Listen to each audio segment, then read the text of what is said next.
As President Trump reiterates his interest in acquiring Greenland, Denmark has stressed that there's a fundamental disagreement over the future of the Arctic island.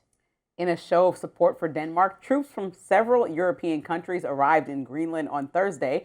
French President Emmanuel Macron on Wednesday wrote on X, quote, "At the request of Denmark, I have decided that France will participate in the joint exercises organized by Denmark and Greenland, Operation Arctic Endurance. The first French military elements are already on their way.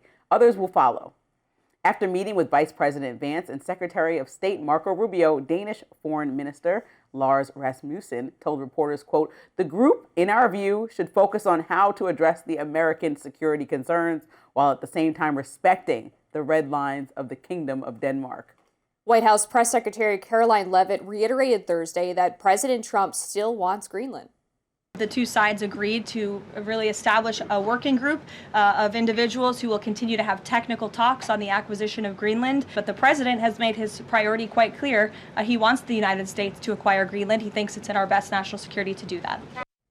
Meanwhile, Republican Senators Tom Tillis and Lisa Murkowski plan to travel to Copenhagen today to try to reassure the Danish Prime Minister that there would be a strong Republican opposition to any effort by President Trump to use military force to acquire Greenland. This is like, first trying to pay the people trying to pay the people like $1,000 or more a piece to like overrule leadership there.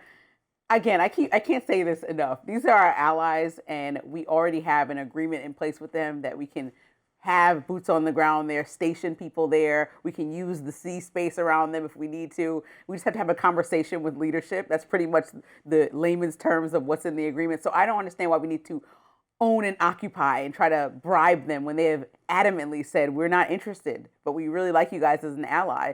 And I know we have Tom Tillis and Lisa Murkowski that are going to Denmark today, but there are reportedly a lot of other Republican senators that are saying, no, we're not just going to like bully Greenland into being U.S. territory. So I don't know how the president has like a leg to stand on here. We're not just conquering like the conquistadors. Like we're not doing that. And that's not the time that the United States or the world is in.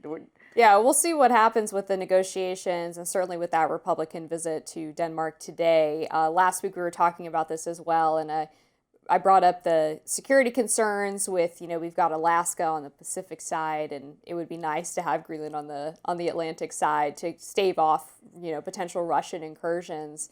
But I mean, my preference obviously is that it be done with the support of Greenland and Denmark. One of the other things I found interesting as I was reading more about this is there's a piece in The Spectator about the importance of Greenland and that space base that's there in terms of intercepting and tracking Russian missiles, and also how it pertains to the space race. And they were talking about how this is the only base that the U.S. has above the Arctic Circle, and the data that's transmitted from that base to the United States is hugely important for if there is some kind of missile attack for the U.S. to be able to respond promptly. And one of the sort of lingering issues for Americans who want to take Greenland is that this space base has not been well maintained. They've had outages in the past under Denmark's control.